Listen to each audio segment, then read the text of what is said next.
तोपर्यंत ती अंमलबजावणी कसं करणार हा प्रश्न खूप लोकांच्या मनात आहे. आणि त्या दृष्टिकोनातनं इतर जे धोरणांचं होतं की फक्त जाहीर होतात घोषणा, पुढे काहीच होत नाही, याचं असं होऊ नये याची सगळी जबाबदारी आपल्या लोकांवर आहे. आपण सगळे शिक्षक आहोत, आपल्याला सगळ्यांना गोष्टींची जाण आहे की कुठे काय कमी पडतंय, कुठे बरोबर आहे. पण आपण जर याला नीट समजून घेतलं आणि याची अंमलबजावणी केली तर हे एक असं धोरण ठरू शकेल भविष्याकरता ज्याच्यामध्ये आपल्यामुळे, शिक्षकांच्या प्रयत्नांमुळे याची योग्य अंमलबजावणी झाली आणि विद्यार्थ्यांना सन्मान मिळाला, त्यांचं भविष्य चांगलं झालं, असा प्रयत्न आपल्याला करण्याची आवश्यकता आहे. मला वाटतं याच्यामध्ये कोणाचं दुमत नसणार, कारण की ही मोठी जबाबदारी आपल्याला दिलेली आहे. आणि या जबाबदारीमध्ये आता काय काय आहे हे आपण थोडक्यात याच्यामध्ये बघूया. जेव्हा सरांनी आता सांगितलं की ग्रामीण भाग, कृषी भाग असं आपण बोलतो, तर मी आता थोडं 2 वर्षांपासून कोरोनाच्या पिरियडपासून असं बोलायला लागले आहे की आता आपण असं म्हणूच नाही की आम्ही ग्रामीण भागातले आहो म्हणून कमकुवत आहो, कृषी क्षेत्र आहे म्हणून कमकुवत आहो. आता उलट झालेलं आहे, कृषी क्षेत्र आहे म्हणून आपण जास्त स्ट्रॉंग आहोत इतर याच्यापेक्षा, असं कोरोनाने आपल्याला दाखवलेलं आहे. म्हणून आपण इथे काय करू शकतो त्याचा विचार आपण केला पाहिजे. आणि हे जो टॅग आहे डोक्यामध्ये की आम्ही जरा या भागामध्ये असल्यामुळे करू शकत नाही, हे चुकीचं ठरवलं पाहिजे. तेव्हाच आपल्या खेड्याखेड्यांमध्ये सगळ्या क्षेत्रांमध्ये विकास, हा शैक्षणिक विकास जो आहे तो जास्त चांगल्या पद्धतीने आपण तयार करू शकतो. त्याच्याकरता अनेक प्रकार आहेत जे मी तुम्हाला थोडंसं उल्लेख करून त्यांचा सांगेन आणि जे काही शक्य आहे त्याच्यामध्ये सांगेन. पण खरं तर याचा प्रत्येकाने पूर्ण जो ड्राफ्ट आहे तो वाचला पाहिजे, त्याचा अभ्यास केला पाहिजे. कारण की प्रत्येक छोटी छोटी गोष्ट तुम्ही जितक्यांदा वाचताय त्याच्यामध्ये नवीन नवीन आकलन होत जात आहे, असं आमचं सुद्धा झालेलं आहे. म्हणजे एक भाग जर दिला असेल, आपण शालेय शिक्षण त्यांना सोडून देते, कारण की आपण हायर एज्युकेशन बद्दलच बोलूया. त्याच्यामध्ये काय काय अपेक्षा आहे की आपण काय करू शकतो याच्याबद्दल आपल्याला सगळ्या गोष्टींची उकल होणं अत्यंत आवश्यक आहे. मी सर्वप्रथम असं येते की आपल्याला जे काही करायचं आहे त्याच्यामध्ये सर्वात प्रथम आपण जो आता सेमेस्टर सिस्टम आपल्या अभ्यासक्रमामध्ये चालतो, त्याच्यावर जी परीक्षा होते आणि आपल्याला 6 महिन्यामध्ये कोणता कोर्स कंटेंट करून घ्यायचा आहे, याच्यासाठी आपण पहिला बदल असा केला पाहिजे जो खूप वर्षांपासून अपेक्षित होता, तो असा की आपण काहीतरी चांगले कोर्सेस ज्याला आपण म्हणतो की आपण विद्यार्थ्यांना काहीतरी जॉब देऊ शकतो. एक शब्द तुम्हाला सगळ्यांना माहित असेल, एम्प्लॉयबिलिटी, म्हणजे त्यांना तुम्ही सक्षम करू शकाल कुठलं काम करण्याकरता, याची जवळपास उणीव आपल्या शिक्षण क्षेत्रामध्ये होती, त्याला आणण्याची गरज आहे. आता आमच्याच विद्यापीठामध्ये आम्ही लास्ट किंवा लास्ट सेमेस्टरमध्ये आम्ही 6 महिने कंपल्सरी एक स्किल कोर्स किंवा ॲड ऑन कोर्स किंवा एक प्रकारचं ट्रेनिंग, अप्रेंटिसशिप ज्याला आपण म्हणतो, असं देण्याचं कंपल्सरी केलेलं आहे. त्याच्यामध्ये कोणी पण सहजासहजी हो म्हणत नाही हे मला माहीतच होतं. त्यामुळे अनेक त्याच्या चर्चा करून, मीटिंग्स घेऊन आणि त्याच्यामधनं त्याचं सगळं माहिती सांगून की का आवश्यक आहे. मी तुम्हाला सांगते की जे विद्यार्थी माझ्याशी संबंधित आहेत ते म्हणतात की हे आम्हाला केव्हापासून हवं होतं. म्हणजे त्यांच्या सुद्धा मनात होतं की आम्हाला कुठेतरी या चौकटीच्या बाहेर शिकायला पण मिळालं पाहिजे आणि बाहेरच्या जगात जर पुढे आम्हाला काम करायचं आहे तर त्याची थोडी तरी आपल्याला माहिती किंवा जी आपण चुणूक म्हणतो ती मिळाली पाहिजे. पण ती थोडी नसून ती तब्बल 6 महिन्याची असावी किंवा कमीत कमी 3, 4 किंवा 5 महिन्याचा हा तरी असा कोर्स असावा ज्याच्यातनं विद्यार्थ्यांना काहीतरी मिळू शकेल आणि काहीतरीचा अर्थ आहे की त्यांना कुठल्या तरी पुढे जे जगाला बघायचं आहे त्याची तयारी ही असली पाहिजे. हा एक खूप महत्वाचा भाग याच्यामध्ये घेतलेला आहे. मला वाटतं अनेक ठिकाणी याची सुरुवात पण झाली आहे, पण साधारणपणे जे सरांनी पण आता म्हटलं त्याला मी थोड्या वेगळ्या पद्धतीने मांडते की कौशल्य विकास हे तसं पाहिलं तर UGCने 2006 पासून आपल्या शिक्षण संस्थेमध्ये आणण्याचा प्रयत्न केला आणि मी तेव्हा त्याच्यापासून जोडलेली आहे. आणि म्हणून मला माहिती आहे की या स्किल कोर्सची काय पॉवर आहे. मी मुद्दाम पॉवर शब्द वापरते. याचा अर्थ की जे तुम्हाला काहीतरी तुम्ही विद्यार्थ्यांना असं दिलं ज्याच्यातनं बाजारामध्ये ज्याची मागणी आहे किंवा ज्याच्यातनं त्याचं व्यक्तिमत्व बदलतं किंवा ज्याला इंटरव्ह्यूला काही आवश्यकता आहे किंवा त्याच्या स्वतःच्या पायावर उभं राहायचंय किंवा त्याला आवड आहे, ज्याला आपण आजकाल पॅशन म्हणतो, तसं जर आपण काही दिलं तर त्याचं जे पूर्ण आयुष्य आहे ते बदलून जातं. नुसतं बदलतच नाही तर त्याला एक ध्येय मिळतं आणि जसं या धोरणामध्ये सांगितलंय की त्याला एक दिशा मिळते की मला या पद्धतीने काम करायचं आहे. हे जर 2006 पासून आलेलं असेल, मग त्याची अंमलबजावणी का झाली नाही हा आपल्या साहजिकच आपल्या मनामध्ये प्रश्न आला पाहिजे. पण असं गेले, आता तुम्ही बघा 20 मध्ये धोरण आलं म्हणजे कित्येक वर्षाची गॅप पडली की याच्यामध्ये हे येऊ शकलं नाही.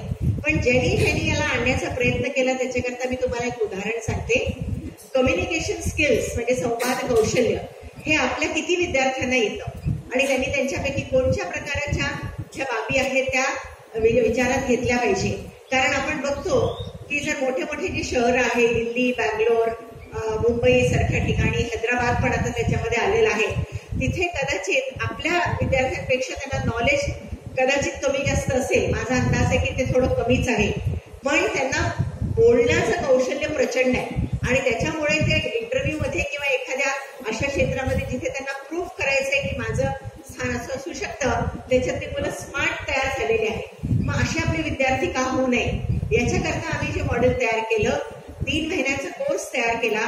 त्याच्यात हे जी डिग्री घेत होते विद्यार्थी त्याच्याबरोबर हे ऍडिशनल कोर्स किंवा अतिरिक्त ही माहिती त्याच्यामधनं प्राप्त झाली. त्याचा परिणाम असा झाला की ज्या ज्या विद्यार्थ्यांनी हा सर्टिफिकेट कोर्स केला त्यांना अनेक ठिकाणी जिथे ते लोक इंटरव्ह्यूला गेले किंवा जिथे त्यांच्याशी चर्चा झाली, प्रथम तुम्हाला कोणी विचारलं नाही की तुम्ही BA कशात केलंय, कोणते विषय होते, BSc काय होतं, BSc मध्ये काय शिकला. त्यांनी सरळ विचारलं की तुम्हाला संवाद कौशल्यामध्ये काय शिकवलं आणि त्यांच्या बोलण्यातच जो कॉन्फिडन्स आलेला होता त्याच्यातनं त्या विद्यार्थ्यांचं सिलेक्शन झालं. म्हणजे आपल्याला जिथे उणीव आहे ती आपण जर भरूनच काढली नाही, जर तुम्ही सगळं एकाच मार्गाने शिकवत राहिला आणि विद्यार्थ्यांना जे हवंय किंवा बाजारात जे हवंय किंवा उद्योगामध्ये जे हवंय, कृषीमध्ये हवंय, व्यापारामध्ये जे हवंय ते आपण दिलंच नाही, तर त्यांना त्याचा अधिकचं ट्रेनिंग द्यावं लागतं. त्याच्यामध्ये त्यांचे 6 महिने जातात आणि विद्यार्थ्यांना कदाचित अनेक विद्यार्थ्यांना कुठे कामाला घेतल्या पण जात नाही, कारण की त्यांची ती कौशल्य शक्तीच नसते. तर मला वाटतं याला ओळखण्याची फार आवश्यकता आहे. आम्ही विद्यापीठामध्ये जेव्हा 132 कोर्स चालवत आहोत तेव्हा मला तुम्हाला सांगायला आनंद वाटेल की आमच्याकडे जे मेडिकल हब सोलापूरला आहे, आपण सगळे जाणताच त्याला, त्याच्यामध्ये असलेले आम्ही 19 कोर्सेस अलाइड हेल्थ सायन्स अशी चालवली आहेत.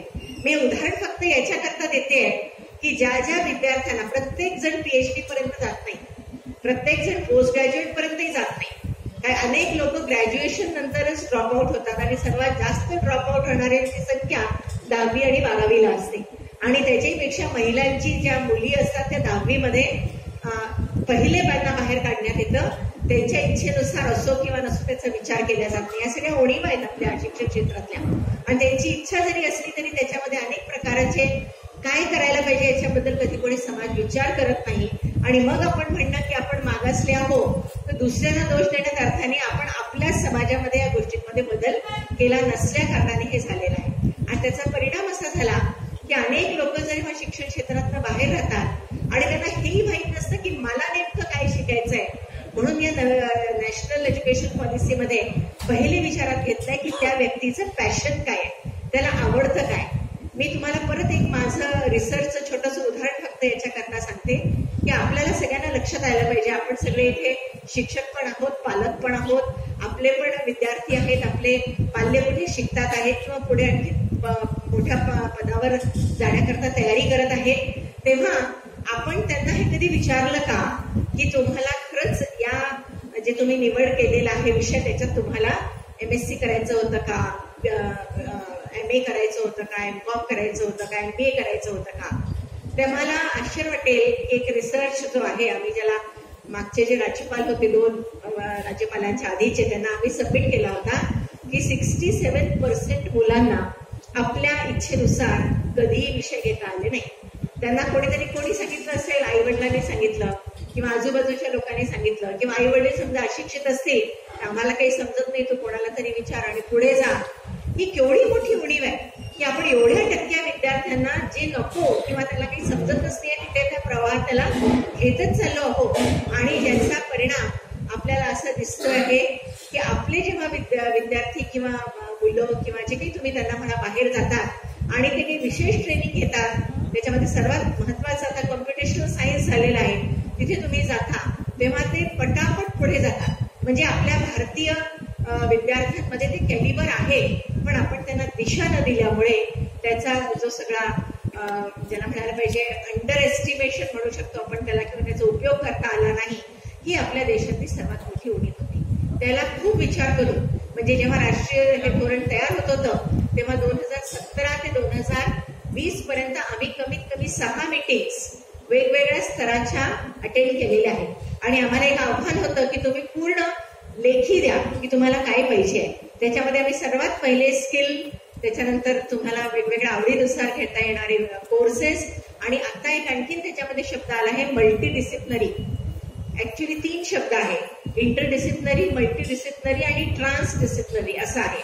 तर इंटरडिसिप्लिनरीचा अर्थ आपण एक जो आपला विषय आहे त्याच्या जोडीचा कुठला दुसऱ्या विषयामध्ये पण काही घेऊन अभ्यास रिसर्च पर्यंत करू शकतो. तो अर्थात रिसर्चशी संबंधितच जास्त भाग आहे, पण त्याला अभ्यासक्रमामध्ये पण उतरवण्याचा प्रयत्न आपण करणं फार आवश्यक आहे. तेव्हा संशोधन हे जास्त पक्क होऊ शकेल. आता उदाहरणार्थ समजा एखाद्या व्यक्तीने फिजिक्समध्ये तो MSc करतोय, पण त्याच्याबरोबर त्याला वाटत असेल की त्यांनी केमिस्ट्रीचा एखादा पोर्शन त्याला आला पाहिजे किंवा त्याच्या पुढच्या भविष्याकरता आवश्यक आहे, हा इंटरडिसिप्लिनरी मधला भाग पडू शकतो. आता मल्टीडिसिप्लिनरी मध्ये तुम्ही डिसिप्लिनच वेगळं घेऊ शकता.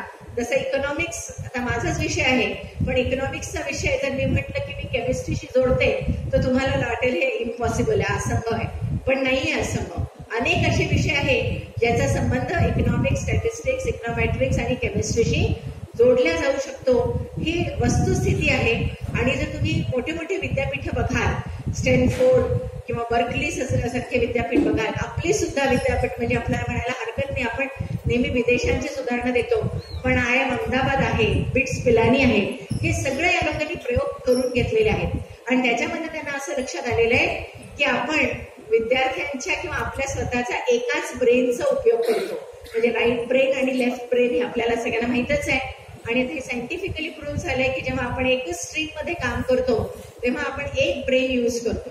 पण जर त्याच्याबरोबर दुसरी आवड असेल किंवा त्याला तडजोड त्याला वाटत असेल की आपण याच्याकरता करावी कारण मला हे आवडतंय, तर आपला त्याच्या विरुद्ध जो ब्रेन आहे त्याची पण सुरुवात होते, याचा आपण विचारच करत नाही.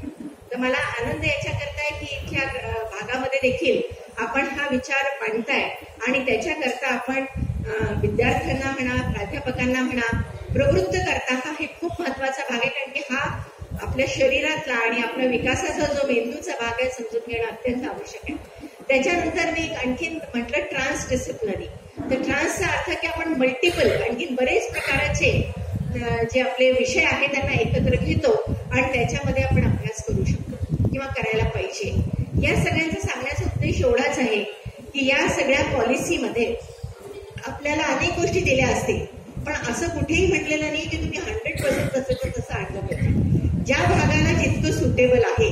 आता समजा मी इथे म्हटलं या भागामध्ये तुम्हाला एक मोठं फिजिक्सचा रिसर्च करायचा आहे, कदाचित तुम्हाला वाटेल हे शक्य नाही, मग त्याच्याकरता पण त्यांनी एक असं प्रयोजन त्याच्यामध्ये दिलंय की तुम्ही जवळपासच्या एखाद्या इन्स्टिट्यूटमध्ये किंवा एखाद्या विद्यापीठामध्ये किंवा एखाद्या कॉलेजमध्ये सुद्धा चालत असेल ज्याच्यामध्ये ही समृद्धता आहे त्याच्याबरोबर MOU करा, म्हणजे मेमोरंडम ऑफ अंडरस्टँडिंग, आणि ते कोलॅबोरेशन केल्यानंतर तुमची काही मोजके विद्यार्थी तिथे जाऊ शकतात. अशी व्यवस्था तर होऊ शकते.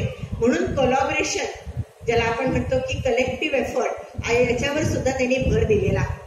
आता हळूहळू जसं हे वाढेल त्याच्याबरोबर कंडक्टेड कॉलेज काही नवीन शब्द नाही आहे, पण त्याचा अर्थ असा आहे की अनेक प्रकारचे अशी कॉलेजेस जी विद्यापीठ त्याच्याकडे लक्ष देईल आणि अशा अनेक बाबींना त्याच्यामध्ये समाविष्ट करता येईल जे आर्ट, सायन्स, कॉमर्स याच्याशी जोडलेले राहू शकतात. मला अनेकदा असे अनुभव आले, आपल्यालाही माहित असतील की 30-30 वर्षापूर्वी जुनं जे काही सिलेबस होतं त्याच्यामध्ये बदलच नाहीये. आणि आता जर आम्ही कॉमर्सकडे बघितलं, म्हणजे मी याच्याकरता म्हणते की तो सर्वात फास्ट वाढणारा, फास्ट ट्रॅकमध्ये असणारे विषय आहे जे रोज बदलतात. आणि जर आपण अशा गोष्टी बघितल्या की ज्याच्याकरता तर डिजिटल मार्केटिंग आलेलं आहे, ई मार्केटिंग आहे, आणि त्याच्यामध्ये आपल्याला काहीच माहिती नसेल, या सगळ्या तरुण पिढीला आपल्यापेक्षा जास्त माहिती असेल कारण की त्यांच्या हातावर विद सेकंड सगळ्या गोष्टी करतात, आणि त्यांना आपण जुनच शिकवत बसलो 30 वर्षाचं, त्यांना काय इंटरेस्ट राहणार आहे आपल्या शिकवण्यामध्ये. म्हणून आपण बदलण्याकरता टीचर ट्रेनिंग हा पण एक महत्वाचा विषय या एज्युकेशन पॉलिसीमध्ये घेतलाय की पहिले टीचर ट्रेनिंगला महत्व द्या. आता काही काळापासून आपण फक्त पाहतोय रिफ्रेशर, ओरिएंटेशन असेच सगळे कोर्सेस आपण करतो आणि ते पण प्रमोशन मिळेल या दृष्टिकोनातून करतो. काही गोष्टी आपण एक्सेप्ट केल्या पाहिजे की आपल्या चुकलेल्या आहेत, पण त्याच्यामध्ये नॉलेज मला मिळालं पाहिजे किंवा मी वर्गामध्ये चांगलं शिकवू शकेन असा प्रयत्न किती लोक करतात हा सुद्धा एक विचाराचा भाग आहे. आणि त्या दृष्टिकोनातून प्रयत्न न झाल्यामुळे आपण आत्ताच्या पिढीच्या आणि आपल्यामध्ये गॅप पडलेली आहे. ही गॅप सुद्धा भरून काढण्याकरता का नको टीचर्सना ट्रेनिंग, मग त्याच्यामध्ये डिजिटल का नको, कम्प्युटर बेस्ड का नको, त्याच्यामध्ये असलेल्या अनेक प्रकारच्या ज्या धोरण आहे ते आपण का नको शिकायला. आजकाल आर्टिफिशियल लर्निंग आणि आर्टिफिशियल इंटेलिजन्स आणि मशीन लर्निंग हे तर कॉमन झालेलं आहे आणि इतकं काही कठीण नाहीये. आपण जर त्याच्यात शिकलो तर आपण प्रॅक्टिस करता करता त्याला करू शकतो, पण आपण तिकडे जातच नाही. आणि त्याचा परिणाम असा होतो की आपण शैक्षणिक क्षेत्रामध्ये तेवढं जितकं पोटेन्शियल आपण टाकायला पाहिजे त्याच्यामध्ये आपण कमकुवत पडतोय. म्हणून याही गोष्टीला महत्व दिलंय, ज्याला पुढे डिजिटल लर्निंग असा शब्द, म्हणजे हा काही तसा जुना आहे पण त्याला नवीन धोरणामध्ये कसं जोडण्यात यावं. आता तुम्ही म्हणाल की कोरोना पिरियडमध्ये आपल्याला करावंच लागलं. मी तुम्हाला एक उदाहरण सांगते की एका कोर्स करता जेव्हा मी आमच्या एका फॅकल्टीला म्हटलं की आपण काही गोष्टी ऑनलाईन देऊ, कारण की त्यावेळेला युट्यूब आणि हे सगळं सुरू झालेलं होतं. ते काही शक्य होत नाही म्हणे मॅडम, कारण की लोक काही राहत नाही, कोणाचं कॉन्सन्ट्रेशन होत नाही. 6 महिन्यातच, अवघ्या 6 महिन्यातच त्या प्राध्यापकाला मला परत बोलवून सांगावं लागलं की बघा काळ कसा बदलला, कोरोनाने आपल्याला डिजिटल मध्ये शिकायलाच लावलं. मग होऊ शकतं. तर आपल्याला जास्त लांबच्या सुद्धा लोकांना आपल्यासोबत घेणं, अनेक विद्यापीठ कॉलेजेसनी क्लस्टर किंवा एक प्रकाराचं ग्रुप असं तयार करणं हे पण त्याच्यामधला एक महत्वाचा भाग आहे. आणि जसं जसं तिथे होत आहे तिथे खूप चांगले रिझल्ट येत आहे. अर्थात प्रत्येक गोष्टीच्या उणीवा पण असू शकतात, म्हणजे याच्यामध्ये सुद्धा आपल्याला क्रिटिकली पाहायला पाहिजे. मी फक्त याची काही एक बाजूच आपल्यासमोर मांडणार नाही. आता जे म्हटलं थोड्या वेळात मी असं सांगेन की याच्यामधले काही दोष पण आम्ही चर्चात घेतलेले आहेत. जसं उदाहरणार्थ 1-2 मी तुम्हाला सांगते की जो कोर्स तुम्ही केलेला आहे, समजा तुम्ही एक स्किल बेस्ड कोर्स केला किंवा ॲडॉन कोर्स केला किंवा तुम्ही एखादी ॲडिशनल डिग्री घेण्याचा प्रयत्न केला, तर त्याच्यामध्ये तुम्हाला 7 वर्षानंतर ती जी डिग्री आहे ती कदाचित व्हॅलिड राहील की नाही असा एक प्रश्न तिथे उपस्थित राहतोय. जो त्याचा ड्राफ्ट आहे त्याच्यामध्ये प्रश्न असा पडतो की आपण तर शिकलोय, आम्ही पण 30 वर्ष 40 वर्षापूर्वी शिकलोय, आमचं अर्थशास्त्र तर नाही बदललं. ही तर गोष्ट खरी आहे की आम्हाला त्याच्यामध्ये ऍड करायला पाहिजे, काही गोष्टी डिलीट करायला पाहिजे, पण काही मूळ गोष्टी तर तशाच राहतात. मागणी आमची तशीच राहते, पुरवठा आमचा तसाच राहतो, बाजार तीच व्यवस्था राहते, सगळं तर बदलू शकत नाही. म्हणून असंही गृहीत धरणं की सगळंच्या सगळं आधी शिकलेलं हे डिस्कार्ड होईल असं होऊ शकत नाही. याच्याकरता चर्चा चालू आहे आणि त्याच्यामध्ये मार्ग निघेल असं एक अंदाज त्याच्यातनं येतोय. त्याच्यानंतर एक्झिट आणि एंट्री पॉलिसी, म्हणजे आता तुम्हाला समजा फर्स्ट इयरला विद्यार्थ्यांनी ऍडमिशन घेतलेली आहे आणि त्याला असं वाटलं की आपण चुकीच्या ठिकाणी आलो. 1-2 सेमिस्टर दिल्यानंतर त्याला वाटलं की मला आता वेगळा विषय घेतला पाहिजे. हा फ्रीडम खूप चांगला आहे, पण प्रश्न असा आहे की त्याला जे दुसरं घ्यायचं आहे ते त्या महाविद्यालय किंवा विद्यापीठामध्ये त्याच ठिकाणी असेल तर ठीक आहे, पण नसेल तर मग त्याला दुसरीकडे मायग्रेशन करता येणं सोपं आहे का?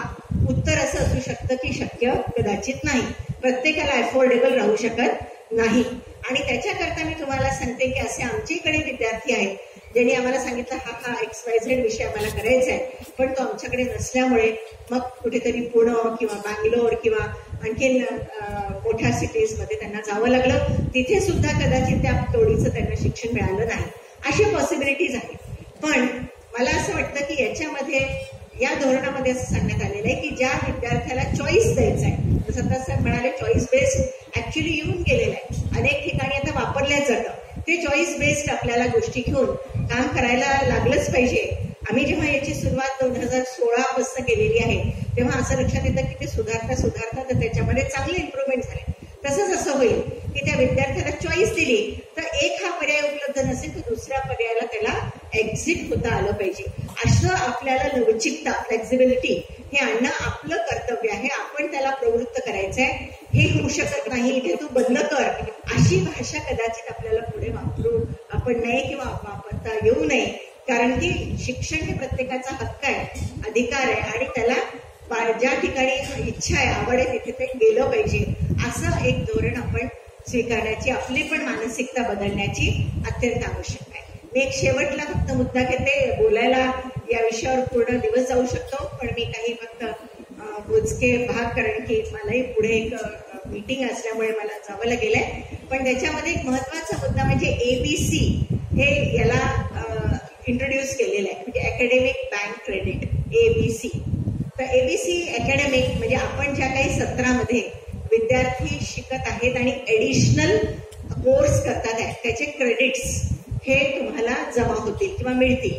तर हे कसे मिळतील? कदाचित आपल्याला माहिती असेल की UGCच्या प्रमाणे तर तुम्ही 15 तासाचं एक क्रेडिट असं पकडलं जातं, म्हणजे तितका तास विद्यार्थ्यांनी त्या विषयाकरता दिलाय तर त्याला ते क्रेडिट मिळतं. असं जितके त्याचे क्रेडिट जमा होतील त्याचा एक अकाउंट, जसं आपण बँक अकाउंट उघडतो तसा अकाउंट हा आपल्याला उघडावा लागेल.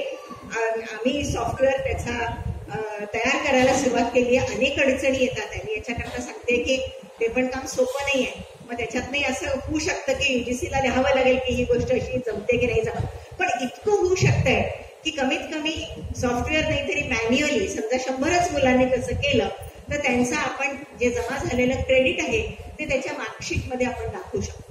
समजा एखादा स्मार्ट विद्यार्थी आहे आणि त्यांनी 6 असे कोर्सेस केले तर त्याचं क्रेडिट समजा 60 क्रेडिट त्याला मिळाले आहे, तर तो निश्चित कुठेतरी जेव्हा इंटरव्ह्यूला जाईल किंवा स्वतःचा एखादा व्यवसाय सुरू करेल, त्याला त्याचं प्रोफाईल जमा करायचं असेल तेव्हा त्याला जास्त बोलावं लागणार नाही, त्याचे कागदच पहिले बोलेल. आपल्याला सगळ्यांना माहिती आहे की आपण डायरेक्ट इंटरव्ह्यूला जात नाही, आपण पहिले कागदपत्र देतो आणि त्याच्यावरनं आपलं सिलेक्शन होतं. तर त्याचं ते स्ट्रॉंग करणं, त्याचा जो प्रोफाईल आहे तो स्ट्रॉंग करणं हे आपलं काम आहे. आणि त्या दृष्टिकोनातनं जर आपण बघितलं तर हा प्रयत्न आपल्या सगळ्यांना करावा लागणार आहे. अशा करता ते बँक सारखं ते सगळे त्याचे क्रेडिट जमा होतील आणि जेव्हा त्याचं फायनल इयर असेल तेव्हा त्याला ते पूर्ण जमा करून त्याचे जितके क्रेडिट झाले असतील, ज्या ज्या विषयांचे झाले असतील त्याचं सर्टिफिकेट आणि तेवढे क्रेडिट्स त्याच्या मार्कशीटवर लिहून त्याला ती डिग्री देता येईल. ही डिग्री खूप महत्वाची आहे. असं अनेक विद्यापीठांमध्ये जेव्हा प्रयोग सुरू झाले, म्हणजे मला आता सांगायला आनंदही वाटतो आणि दुःखही वाटतं की हे आपल्या नालंदा विद्यापीठामध्ये होतं.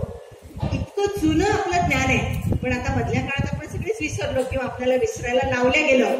दोन्ही प्रकार आहेत. तर त्याच्यामध्ये आपल्याला हे निश्चित होतं की लोकांना त्यावेळेला सुद्धा तुम्ही योग जर केलं, तुम्ही कुठल्याही नालंदा किंवा विक्रमशिला विद्यापीठामध्ये पहिला वर्ग त्यांचा योगचा सुरू व्हायचा आणि त्याचे पण क्रेडिट असायचे. तर क्रेडिटचं नाव संस्कृतमध्ये त्यांनी वेगळं दिलेलं आहे, पण ते जमा व्हायचे. आता तीच गोष्ट ऑक्सफोर्ड विद्यापीठ, पेन्सिल्वानिया विद्यापीठ, येल युनिव्हर्सिटी हे सगळे घेऊन गेलेले आहेत आणि ते त्यांच्याकडे वापरतात आहे. मग आपण आपल्याला हे गोष्टी आपल्याच देशामध्ये परत आणणं आणि आपल्या विद्यार्थ्यांना समृद्ध करणं ही आपली गरज आहे, काळाची गरज आहे. आणि मला वाटतं असे अनेक मुद्दे आहेत, तरी मी काही ठळक मुद्दे आपल्या समोर मांडण्याचा प्रयत्न केला, ज्याच्यातनं दिवसभराच्या चर्चासत्रामध्ये